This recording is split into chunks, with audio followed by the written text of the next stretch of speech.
Welcome, Math 3 students, to your next lesson in EDL. This one is 7.7, and really it's just more with inference and statistics. Real quick, before I start with the lesson, I wanted to point out we've been doing 95% confidence intervals, and I've been saying use approximately 2 standard deviations. When you do tonight's homework, though, the homework might ask for a 90% confidence interval, or a 95 or even a 99. So just to show you, to do a 90% confidence interval, you need to go 1.645 standard deviations on either side of the mean to capture 90%. Now the book for the 95%, so if you're checking your answers in the back of the book, they're going to use 1.96 standard deviations for a 95%. Okay, so that's a little more accurate. That's more accurate than rounding it to 2. I'm fine if you round it to 2. I just didn't want you to be surprised when you looked at the answers from the homework. Okay, and then when the book asks you to make a 99% confidence interval, obviously that captures even more of the data, so you need an even larger Z star. In this case, the number you should use is 2.576. Okay, you have to go that many standard deviations on either side of the mean to capture 95% of the data. Okay, so that was just an aside. Let's take a look at the lesson. So go ahead and read number 1.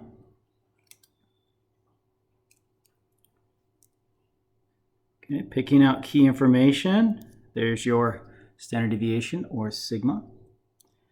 There's your sample size, or n. And there is your sample mean, or x bar. Okay, we want a 95% confidence interval. I'm just going to use 2. Again, the book would have used 1.96, but 2 is good enough for me. And just a refresher, to calculate your margin of error, it is your Z star multiplied by your standard deviation. And in this case, the standard deviation has a mean. It's a sample size of 50, so we have the square root of n right there. All right, so working that out for this problem, I'm going to do 2 standard deviations because I want 95% of the data. And we have 0.1 is the standard deviation for a sample size of 1. We have a sample size of 50, so divide that by the square root of 50. Working that out, we get a margin of error of approximately 0.028. And there we go. So that's the number we would add and subtract to the mean in order to create our confidence interval.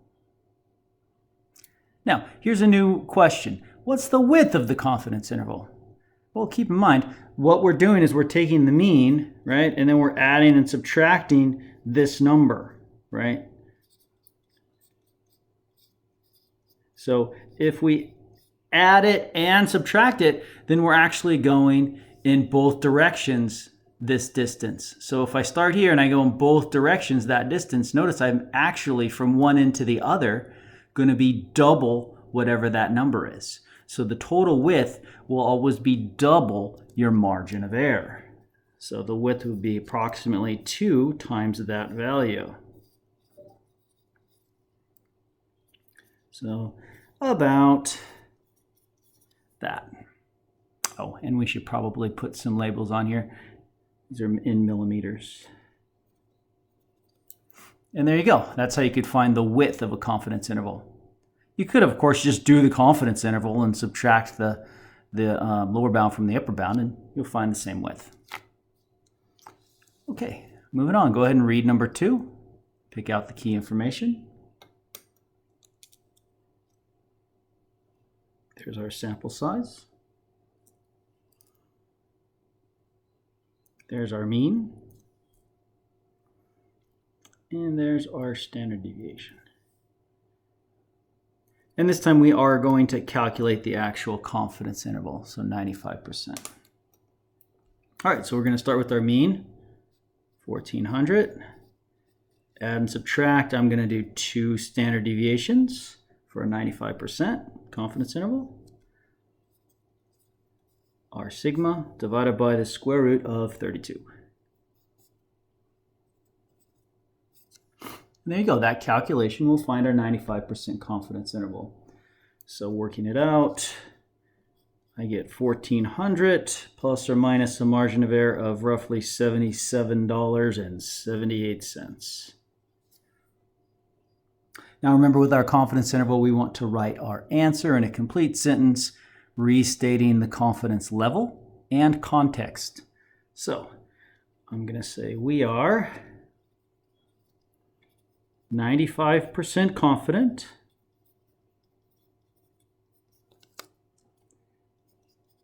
the true mean, and now what are we talking about? Here's the context part. Monthly rent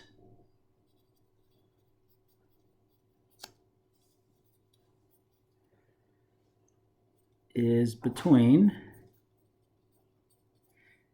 and I'll just go ahead and round this off to the nearest dollar, $1,322 and $1,478.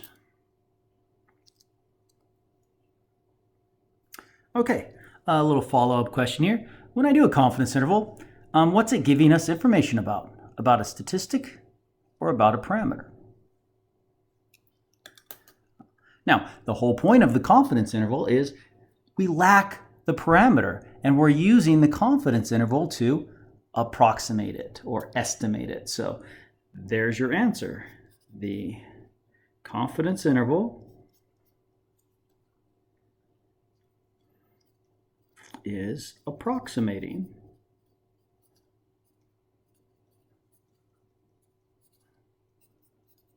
the parameter, the unknown value.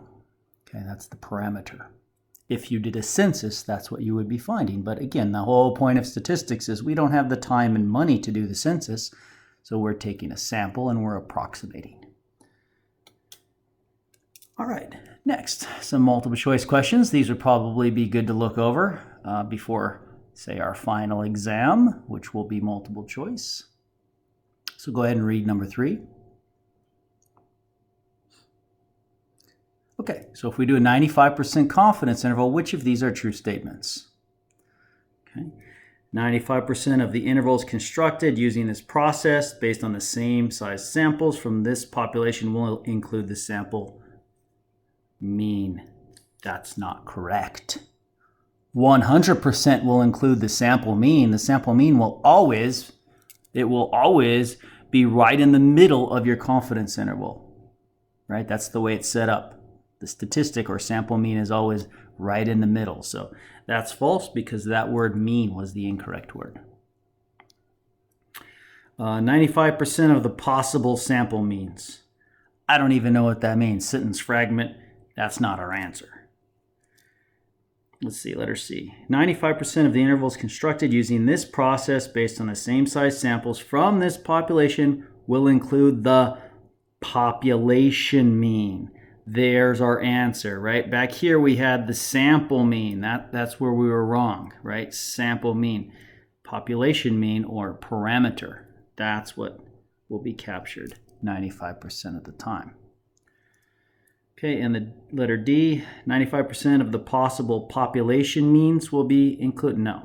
Again, there is only one population mean. That's a parameter. There's one of them. You either got it or you don't. There's not 95% of them. So letter C is the answer there.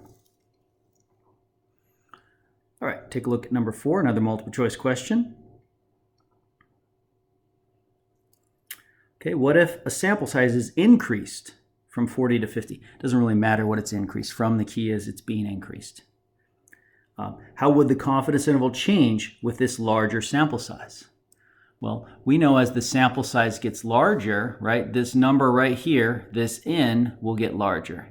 And when you divide by a larger and larger number, it's going to make the margin of error here smaller. Okay, smaller margin of error, that's the key. So let's see which one of these work.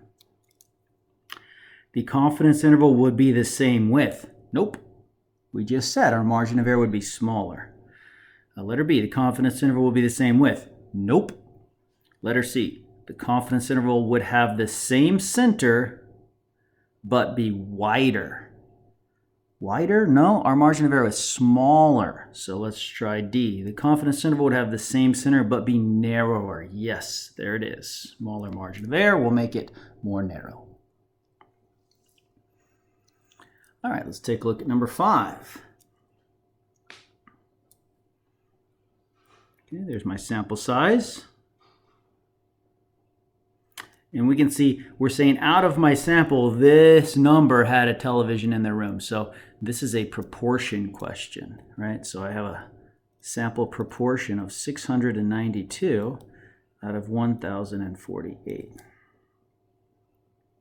And we're going to find a 95% confidence interval. Okay, so we're going to take our statistic, 692 out of 1048, add and subtract 2 standard deviations. And now this is a proportion problem, so our standard deviation isn't given to us. We have to calculate it, right? So hopefully you remember the formula. We take our proportion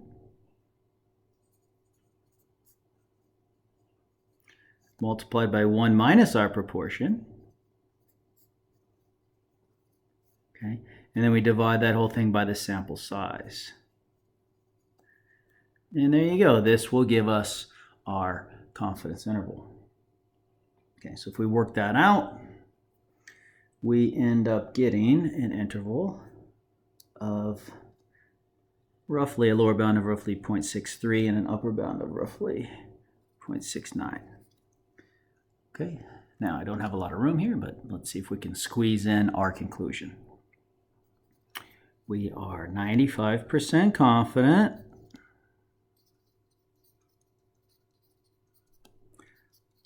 the true, see, we start everyone off like that, and now we have to figure out the context.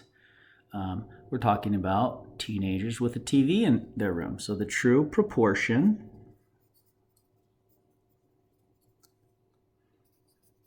of teens with a TV in their room is between, and then we state our interval, 63 and 69%. And there you go.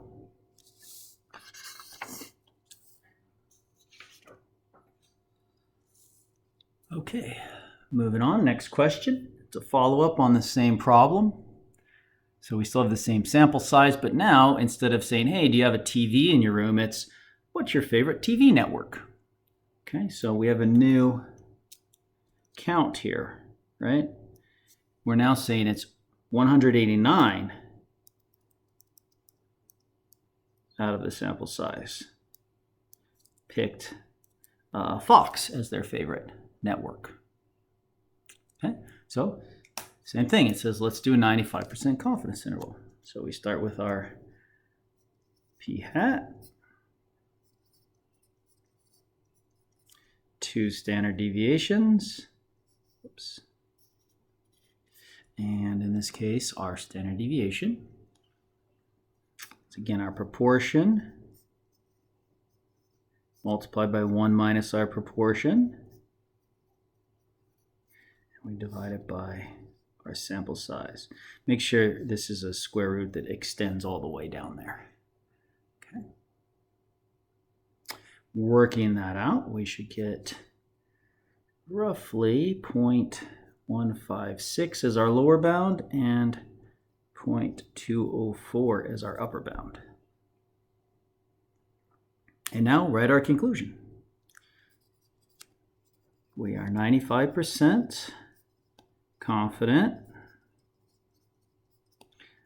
the true, and now context. This time we're talking about proportion of teens that picked Fox, right? the true proportion of teens that like Fox as their favorite network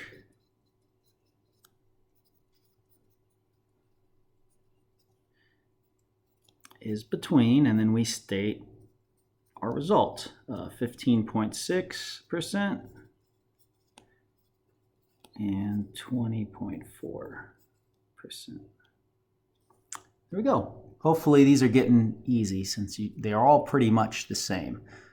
It's just cut and paste the same words and then figure out the context, which you just find in the problem, and you just cut and paste that too. Okay, next question. Looks like I have another multiple choice question here. What would happen if we changed our confidence level to a 99%? Okay, well, it would change our z-star, right? Our z-star would increase to 2.576, right? Making our margin of error wider. So that's what I'm keeping in mind. This is going to make my margin of error wider. All right. Letter A, confidence interval would be the same width. Nope. Letter B, confidence interval the same width. Nope. Letter C, confidence interval would have the same center but be wider. There it is. Larger margin of error, wider interval. And then just read D, make sure it's not also correct. Same center but be, nope, right? Not narrower. Wider's the answer. So there you go. All right, take a look at question 6. There's my sample size. There's my X bar or mean.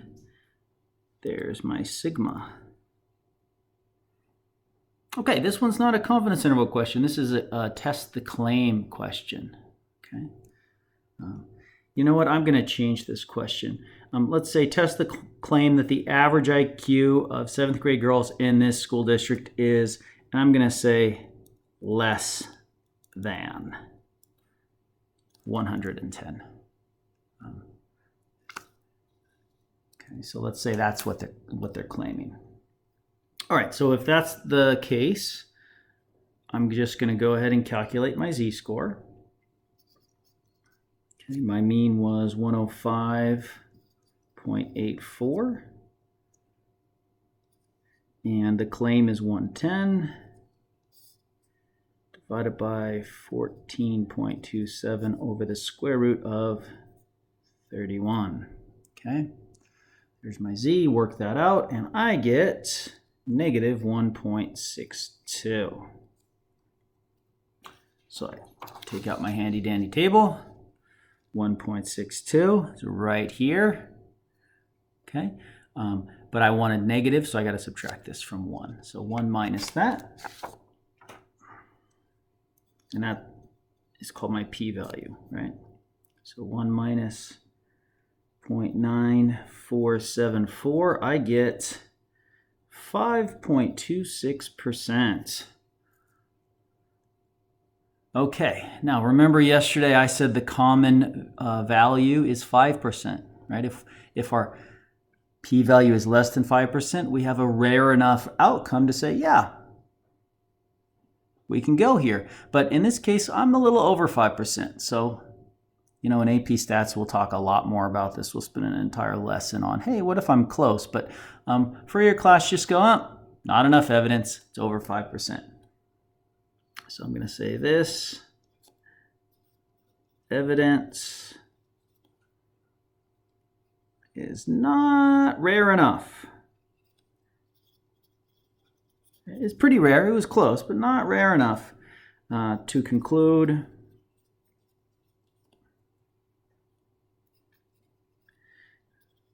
the mean is less than 110. Okay, it might be 110.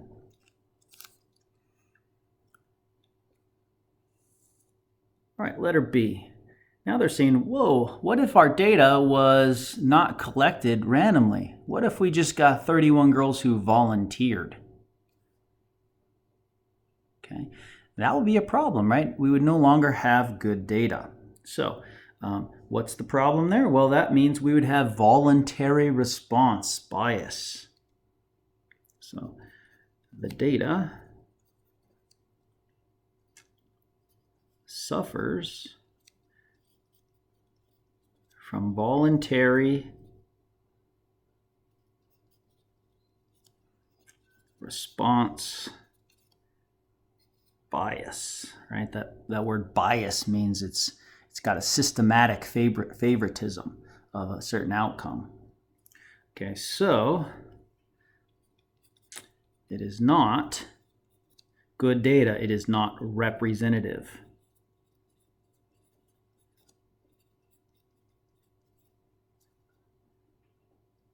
And that's the key. We have to have good representative data to make conclusions about the parameter. In this case, we wouldn't have good representative data. All right, take a look at number 7.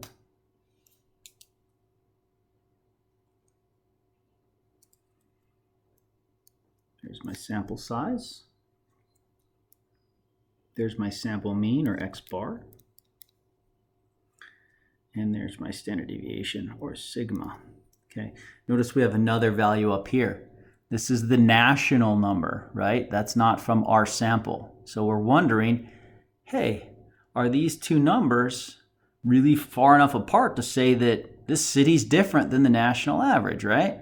Or is it just random chance at work? That's the whole point of these claims. Is it random chance, or is there actually a difference? That's what we're always trying to figure out. So let's give it a shot.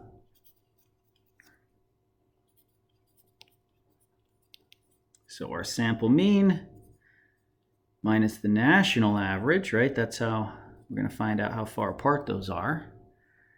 And then put that in terms of standard deviations apart. Okay, so there's my z-score. Working that out, I get 2.64. Okay, now this is why I changed the problem up top to say less than.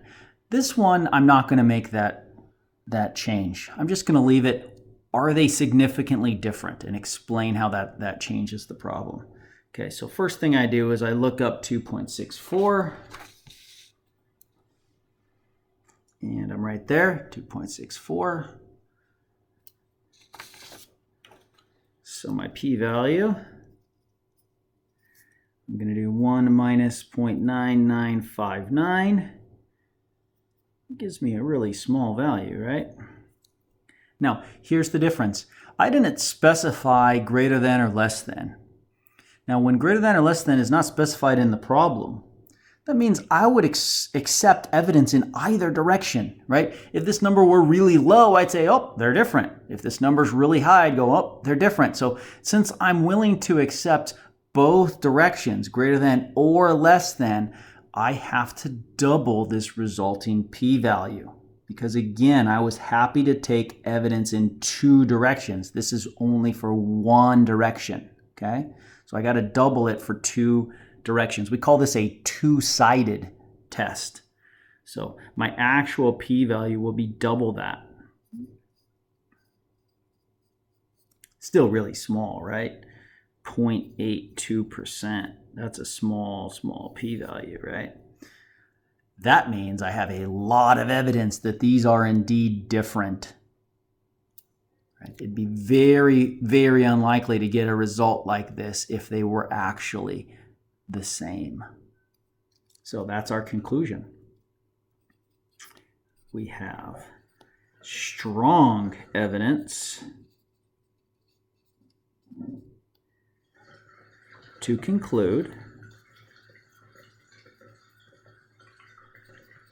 the city is different from the national average.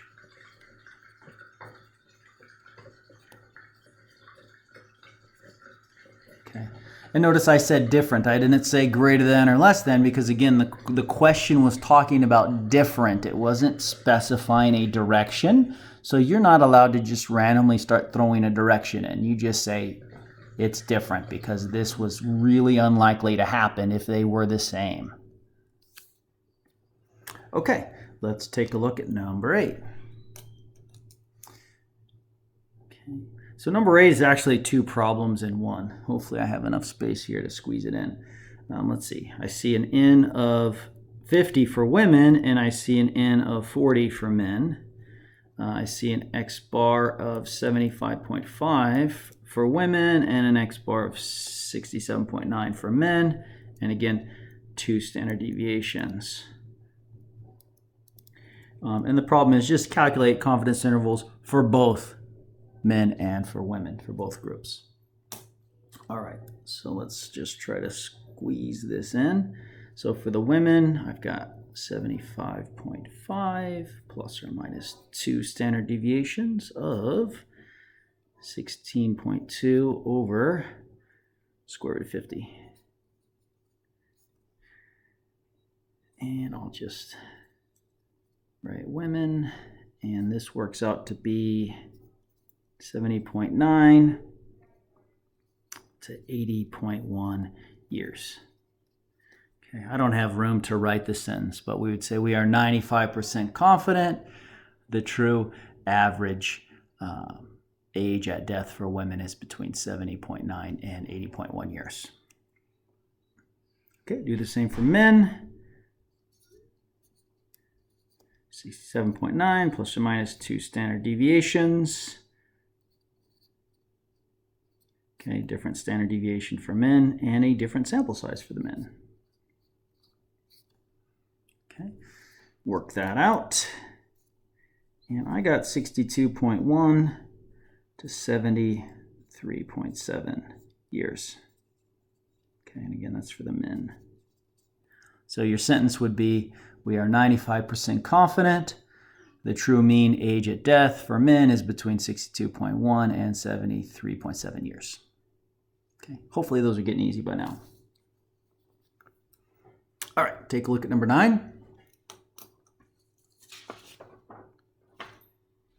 Okay, talking about grade inflation. There's no numbers on this page yet, so turning the page. There we go. There's our sample size. This is the mean 10 years ago, so we're going to basically call that our supposed parameter. That's what we're testing, right? Is this new average, right? This is our new average. Right, that's my X bar. Is that far enough away to show grade inflation? And once I say inflation, that means that's one-sided, right? That means greater than, going up. So this is a problem where I won't need to double my p-value. All right, so let's get our z-score. So there's my sample. And this was supposedly 2.54 is the historical number. So are those far enough apart to conclude that something is up here, that grade inflation is actually occurring, or is it random chance? Okay, standard deviation and sample of 90. Work that out. I get a z of 1.48. Look that up on my table. 1.48 right there.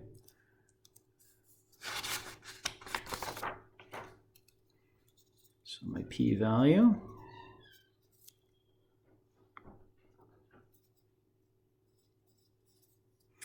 That comes out to be 6.94%. And again, I'm not going to double this one because it said greater than, right? It's specifying only above.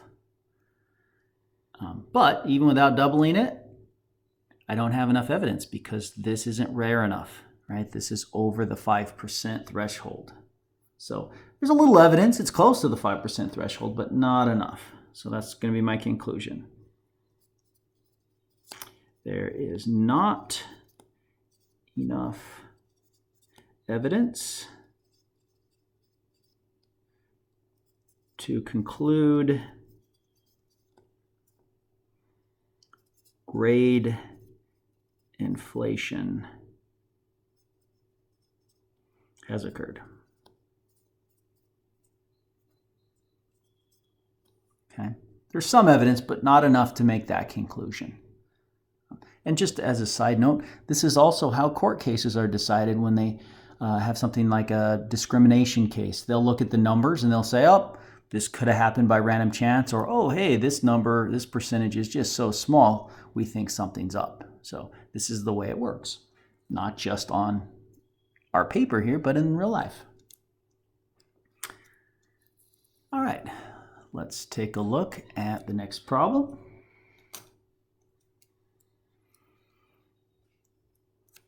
There's our n. There's our x bar.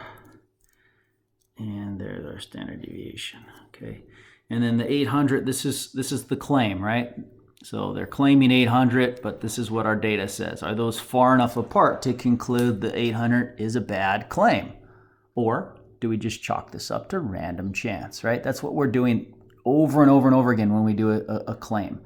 Is it random chance, or is there something up here? So get your z-score. X bar is 873. 800 is the supposed value. Standard deviation is 25 and a sample size of 12. Okay, working that out, I get a z-score of 10.12. 10.12. So you can look on this table all you want, but you'll see it doesn't go anywhere near 10.12. And there's no need. Once you hit 3.69, you've pretty much said there's not much left. So when I hit 10.12, I can say with reasonable accuracy that it's just not going to happen, right? This is not random chance at work. Okay, so we would conclude there is very strong evidence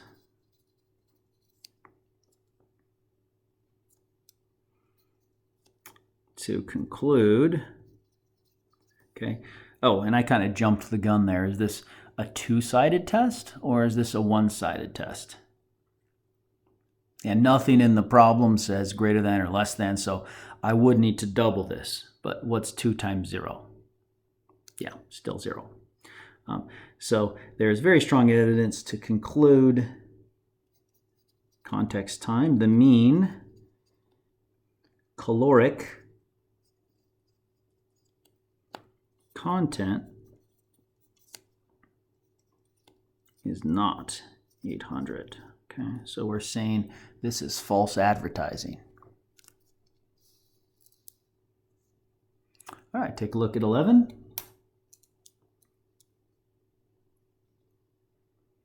There's my x bar. There's my sigma. There's my n. Oh, here's another n. Oh, this is another one of those 2 problems in one. Thanks, Mr. Nguyen. We love extra work, right? And there's that one and another one, and we're doing 95%. All right, so let's start with this one over here. Let's see, that's the boys. So 21 plus or minus 2 times 2.1 over square root of 50. Working that out, we get 20.4 is the lower bound and 21.6 is the upper bound, and this is minutes. So we would say we are 95% confident the true mean minutes that a teenage boy talks on the phone is between 20.4 and 21.6. Do the same for the girls.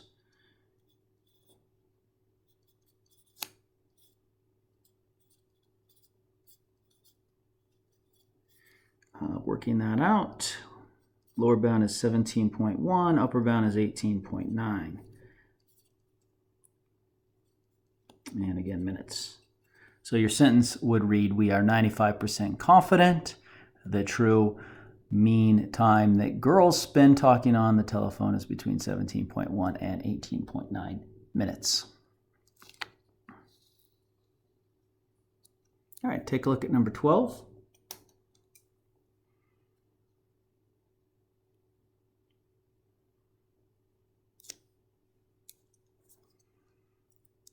Okay, so you can see this one isn't telling you a mean, right? This is telling me a proportion. So my p hat is 26 out of 39. And this is always fun. In sports, there's a lot of times that people say, oh, this person has improved greatly. Well, you need to actually calculate. Maybe they haven't improved greatly. Maybe it's just random chance, and in these 39 free throws, made a few more than on average, right? So let's see. Is this, can we chalk this up to random chance, or are we going to say that the new technique he is using is superior, right? Okay, so since this would be a one-sided test, we're not going to be doubling our p-value, right? The theory is he worked on this technique, so he improved, right? We want to double the p-value because if this number is less than the 53%, then obviously he hasn't improved. There'd be no reason to even calculate. All right, so work this out. Our sample is 26 out of 39, and his historic is 53.3%, or in other words, 0.533. Make sure you get that decimal there, right? Proportions are always going to be between 0 and 1. All right, and our standard deviation, 0.533 times 1 minus 0.533 divided by our sample size of 39. Okay, work that out. We get a z-score of 1.67. Okay, 1.67. And this was one-sided. We get a p-value of 4.75%. Real close to the 5%, but under it. So we're going to conclude that his new technique is helping him make more free throws, he has indeed improved. So we have enough evidence to conclude he has improved his free throw shooting. I know some of you at this point might be saying, well, how do I know? I mean, 4.75, 5 point whatever percent, it's a little arbitrary, and you're right, it is very arbitrary. When you take AP statistics, we'll then get into things called errors. It could be that this was random chance and we just made an erroneous conclusion. And we'll talk about in AP statistics the different errors, and we'll show you how to calculate the probability of making different errors. But that's for AP stats. All right, moving on. Question 13.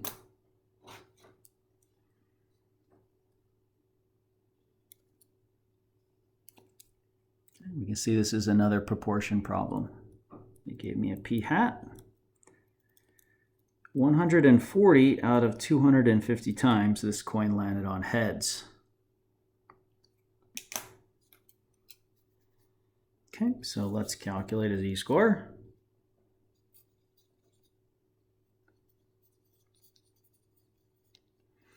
Now, this can be tricky for students.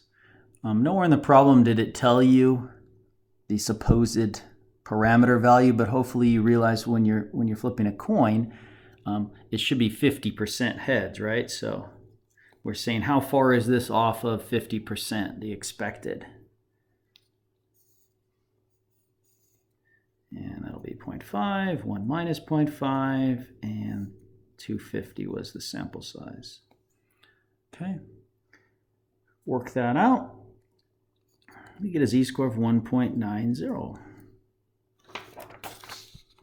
Check your table. We're right here. Now, on the surface, you're thinking, okay, it's going to be less than 5%. But remember, okay,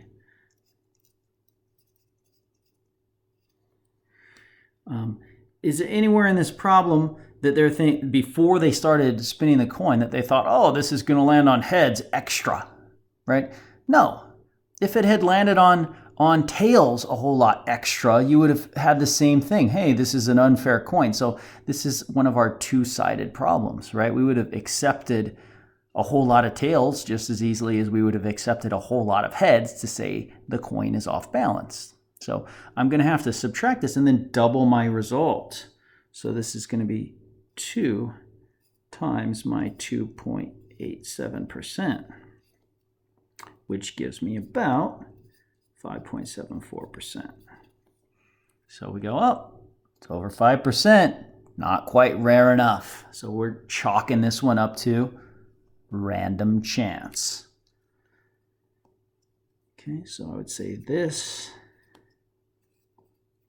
evidence is not strong enough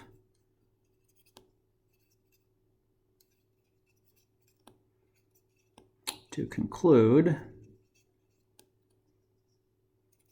a defect in the coin, or in other words, an unbalanced or asymmetrical coin, an unfair coin. Okay, and then question says, let's find a confidence interval and double check what we set up here. So doing our confidence interval,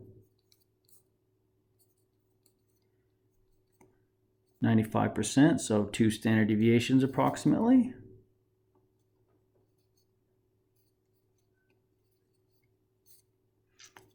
And this is the tricky part. A lot of students don't want to put the 0.5 here, but realize when I'm calculating this, it should be based on the coin being fair, right? We're saying it's a fair coin, so we should be using 0.5 here. And that this is a sample, this is parameter, 0.5 for a fair coin. Working that out, I get, see, notice this is 56%. We said, oh, we got 56% heads. Is this unfair, right? Well, apparently not. Right, because my interval is going to go below 50% to above 50%. Right, so we are 95% confident.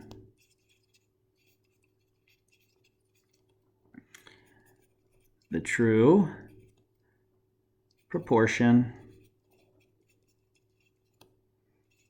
of heads is between 49.7% and 62.3%. Okay. Well, hey, 50% is inside of this interval. Therefore, that's why I concluded that it looks like the coin is fair, right? Because 50% is fair and 50% is inside of my interval. All right, on to our last problem.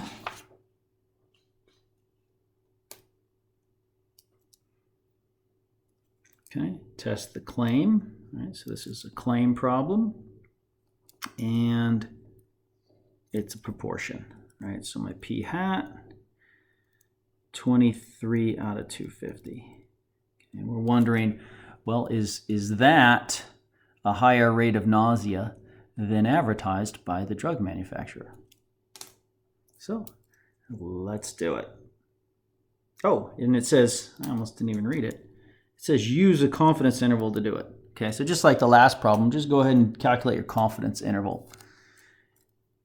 So p hat, 2 standard deviations.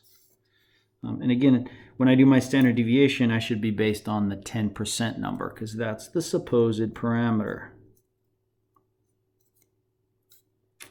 And 250. Work that out.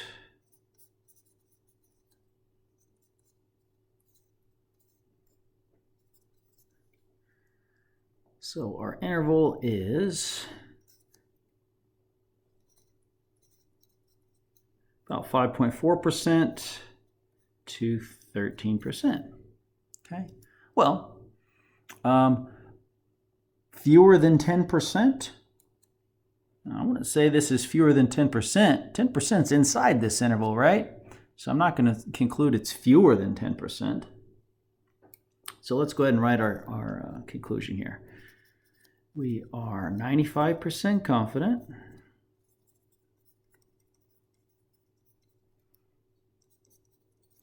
the true proportion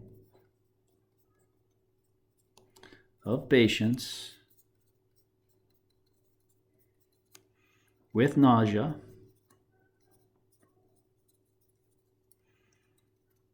is between 5.4% and 13%. Therefore, I cannot conclude fewer than 10% experience nausea.